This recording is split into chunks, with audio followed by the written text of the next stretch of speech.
Menteri Perpaduan Datuk Aaron Aguh Dagang memberi amaran keras kepada semua pihak agar tidak mengulangi perbuatan menyebarkan kenyataan berbentuk provokasi, penghinaan dan mempersendakan agama di platform media sosial.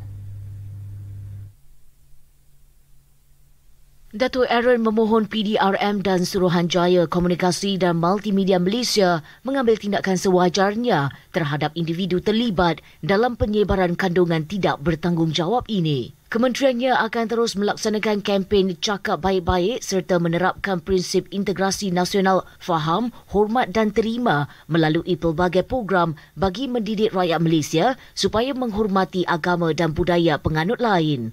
Beliau juga mengingatkan rakyat yang terlibat menyebarkan kenyataan provokasi dan penghinaan terhadap agama lain supaya memikirkan kesan buruk terhadap keharmonian masyarakat di negara ini.